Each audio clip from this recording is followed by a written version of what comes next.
Erev Tov Rabotai, we are continuing with our Mishna Yomi, Masechet Shekalim. We are up to Perek Aleph, Mishna Gimel. Today's Mishnayot should be Leilun Nishmat, Neria ben Svetlana, Aranbai and Eliyahu ben Burcha Israelov, Menuchatam beGan Eden, Amen. The Mishnah now returns to the main subject of the Masechet and discusses the collection of the Shekalim. B'chamisha asar bo shulchanot hayu yoshvin b'medina. On the 15th of the month of Adar, money changers would begin to sit in the Medina, in Yerushalayim. Now Yerushalayim is called the Medina since in relation to the temple, it is an outlying surrounding area. And the reason they would sit there is so that people from foreign countries could exchange their coins of a different currency for the Shekalim they needed to give for their obligation. And the Rav explains, the foreigners often did not know how many of their coins equated a shekel. They would therefore go to the money changer who would take from them the correct amount of coins and give back a shekel in exchange. As the final due date of the Shekalim drew near, measures were taken to ensure that everyone would give their Shekalim. On the 25th of Adar, the money changers began to sit in the temple area to remind the people to hurry and bring their Shekalim. Now the stationing of the money changers in the temple served as a sign that the time when the new Shekalim would be used in the temple was fast approaching. After the 25th of Adar, only 4 days remained until the 1st of Nisan. Now the money changers did not actually sit in the temple itself, but on the Temple Mount, the Har HaBayit.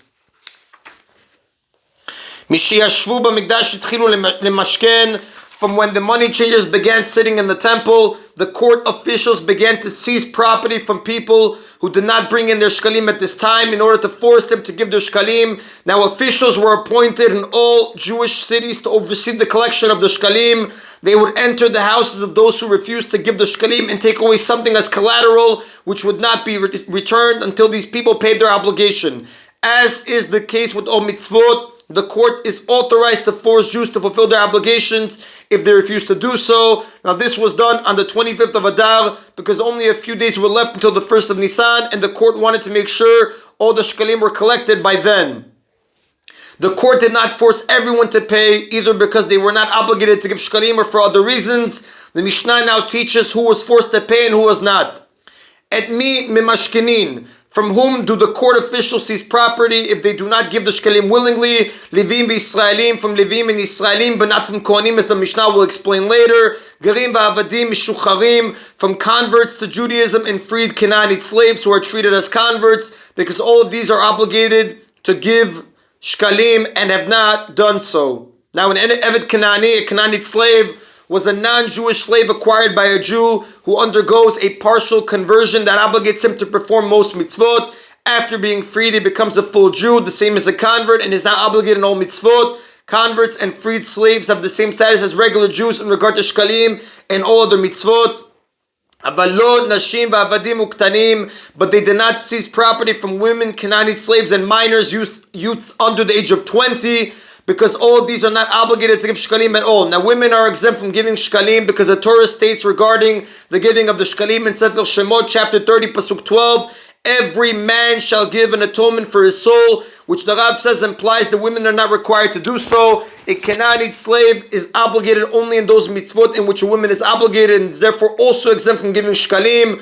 Minors under the age of 13 are exempt from giving shekalim as they are exempt from all mitzvot. However, they continue to be exempt from the shekalim obligation until age 20, although they are already obligated in other mitzvot. We learn this from the pasuk in Sefer Shemot chapter 30 pasuk 14 that states regarding the shekalim, from 20 years and above shall give the portion of Hashem. Now it should be noted, however, that many authorities disagree with Rav and say that the Mishnah exempts only minors under the age of 13, but boys older than 13 are obligated in shekalim. According to them, the verse that we quoted refers to a different shekel contribution. It's a machloket what ktanim refers to. We learned like the Rav that it's under 20 years of age is exempt. Another law regarding shekalim of minors, kol katan shitchil aviv lishkol el yado. In the case of a minor whose father, though not obligated to do so, began to contribute a shekel on his son's behalf, shuveno posek, the father may not cease contributing for his son in future years due to a rabbinic decree. Since the father gave the shekel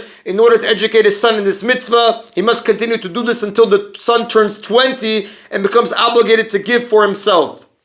Now the Mishnah discusses, the Rav does point out If the father chas v'shalom dies, who shokel al yedei atzmo, the son has to continue giving on his own, even though he's under the age of 20. The Mishnah now continues regarding the law of seizing property in regards to Kohanim. Ve'en mimashkenin et Kohanim. We do not seize property from Kohanim, even though they have an obligation to give shkalim and have not done so, b'pnei darkei shalom, because this preserves the ways of peace. And the commentaries explain Kohanim deserve special honor since they do the service in the temple. Therefore, forcing them to pay their shkalim would cause them to react resentfully against being treated in this way. And that is the end of Mishnah Gimel. Mishnah Daled now records a machloket Tanaim regarding what we just said, that Kohanim are not forced to give the shkalim but are obligated to do so. Amar Rabbi Yehuda said, He'id ben Bukhri b'Yavne. Ben Bukhri testified in Yavne, which was the location of the Sanhedrin in the time period following the destruction of the second temple. He testified to an old teaching that stated,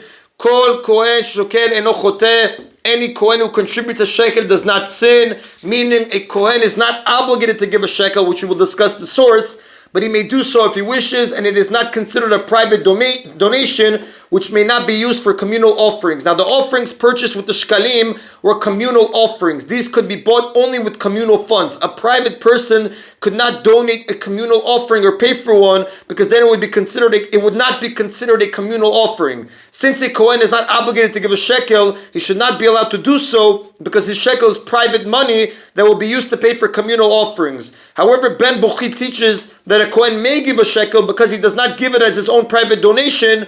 Rather, he transfers it fully to the communal fund so that it in fact becomes communal money. Amar lo Rabban Yochanan ben Zakkai. Rabban Yochanan ben Zakkai said to Ben Bukhri, Lochi, not so. Your version of the teaching is incorrect. El kol kohen she'eno shokel choteh. Rather, this is the correct version. Any Kohen who does not contribute a shekel is sinning, because Kohanim are obligated to give it like all other Jews. Nevertheless, the Kohanim mistakenly expound this following pasuk for their own benefits and therefore do not give shkalim. The Torah says in Sefer Vayikra, chapter 6, pasuk 16, V'kol minchat kohen kalil tiyeh lo to'achel. And every mincha offering of a Kohen is to be entirely burnt. It shall not be eaten. Now mincha is an offering of flour or of certain breads. When a non-Kohen brought this offering, only a kometz of it was burnt on the altar, and the rest was eaten by the Kohanim. However, if a Kohen brought a mincha of his own, it was completely burnt on the altar. Since if we were to contribute the shkalim, the Omer offering, which was an offering of barley flour brought on the second day of Pesach, a fistful of it was burnt on the altar and the rest was eaten by the Kohanim, or the 2 loaves, which was on the festival of Shavuot, 2 leavened breads were offered in conjunction with 2 lamb offerings. After the lambs were offered, the loaves were eaten by the Kohanim, and the panim breads, which were the 12 loaves that were arranged on the golden table in the temple, they were placed there each Shabbat and left until the next Shabbat, at which time they were removed and replaced with fresh loaves, and the removed loaves were distributed to the Kohanim to be eaten. The Kohanim said, since the Omer offering, the 2 leaves and panim breads that are paid for with the shkalim would then be partially ours, and would therefore be considered like the mincha of a Kohen, he'ach ne'echalim, how may they be eaten as the Torah states they should? The Kohanim therefore concluded that the Torah must not have meant to include Kohanim in the obligation of the shkalim. However, the commentaries say this was a mistake, because only a mincha belonging to a Kohen by himself is burnt, not a communal offering in which Kohanim has to share like anyone else. And the Rav does tell us, the law is that Kohanim are obligated to donate the machatzit shekel, then mashkinin otan mipnei darkei shalom, but we do not seize their property in order to keep the peace. That is in Rabotai today's Mishna Yomi. Baruch Adonai Leolam. Amen v'amen.